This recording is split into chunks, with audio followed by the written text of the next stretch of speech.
These are 5 remarkable memoirs that you can read about on the Neglected Books page. The first is You Still Have Your Head by Franz Schoenberner, published in 1957. This book is an account of Schoenberner's experiences and mostly his thoughts during his recovery from being attacked and left paralyzed from the neck down. Schoenberner had gone to complain about loud music from a neighboring apartment, and one of the young men in the apartment flew into a rage and savagely struck at him, breaking his neck. A German intellectual who had fled Nazi Germany 2 steps ahead of the Gestapo. Schoenberner responded to his situation the only way he knew how, by considering it in light of history, literature, philosophy, and occasionally human behavior. Possessed of a remarkable resilience of spirit and a sense of humor, if he ever experienced a moment of self-pity, you won't find it in this book. Instead, you'll find one man's attempt to put a horrific twist of fate into perspective, an attempt to understand, reach through the disciplined exercise of a lifetime's worth of learning. It's a remarkably intellectual book, but insightful book considering the situation of the writer. The second book is The Story of the Life by Konstantin Paustovsky, published in English in 1964. Now, the grim image of Paustovsky's face on the cover of the U.S. editions of The Story of the Life probably scares off more readers than it attracts, which is truly unfortunate, because this is a book that just overflows with life and action and color. It covers about a dozen years in Paustovsky's life, from his early teens to his mid-20s. That period covers some of the biggest events in Russian history: the First World War, the fall of the Tsar, the Russian Civil War, the rise of the Soviet state. And he was in the middle of all of this. He was working as a doctor at the front lines during the war. He was trapped in Moscow and Kiev as the Reds and the Whites and the other factions fought back and forth for control of the country. He had to flee from famine and disease. He lost family and friends and lovers, and yet he always managed to find signs of life and hope wherever he went. And so, despite all of the traumatic events that go on in this book, it's still one of the sunniest books you ever read. It's really a great, rich book, and I consider it one of the 4 or 5 greatest books written in Russian in the 20th century. Definitely worth looking for. The third is Charley Smith's Girl, written by Helen Bevington, published in 1965.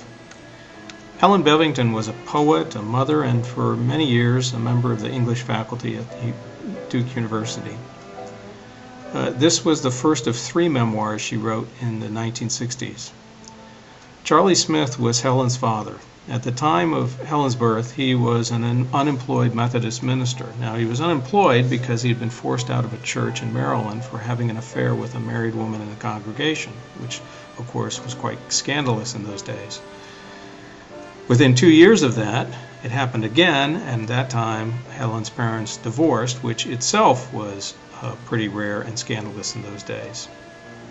Now, this book is an account of Helen's life up to the time she graduated from the University of Chicago, but it's really more than that. It's really an attempt of a child to understand her parents. Helen's mother, Lizzie, had a will of iron, and after divorcing Charley, she seems never to have opened her heart to anyone, not even Helen. Charley, on the other hand, was loud and boisterous and always ready to flirt with attractive women. But he finally married again, and when he lost his second wife in late middle age, he went into a mourning that was so deep that he finally just crawled into bed and faced the wall and literally stayed there until he died.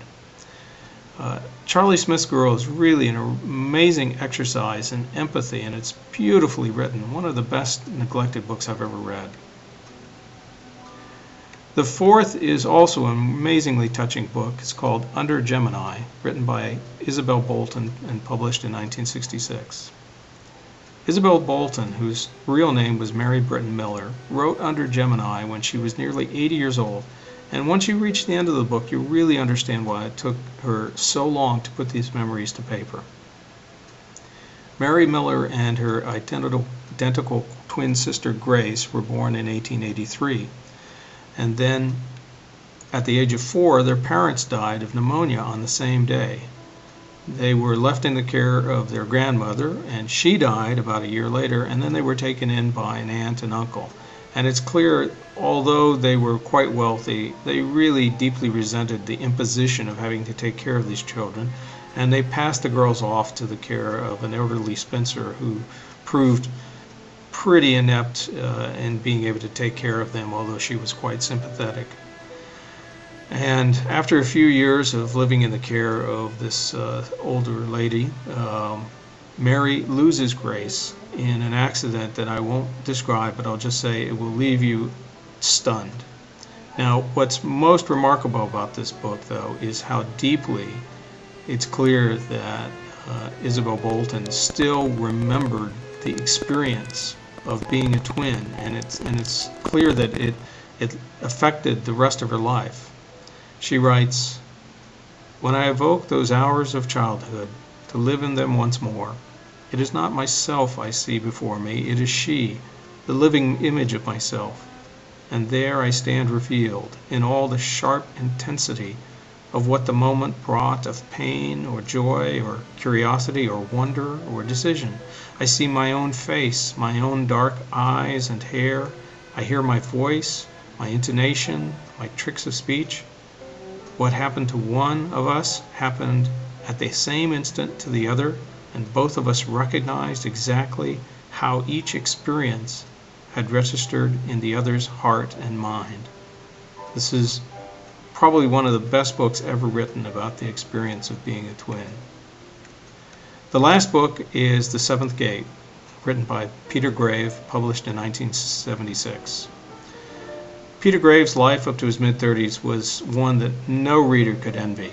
His father was a great schemer who dragged his family along, going from England to New York, then to South Africa, and finally to India, always pursuing some wild business venture, always fleeing from his partners and creditors when they failed. And finally, he ships Peter and his brother off to a grim, desperately poor church school, which Peter runs away from and spends a few months roaming around India without a penny, which actually he remembers as a very rich and happy, if occasionally frightening, experience.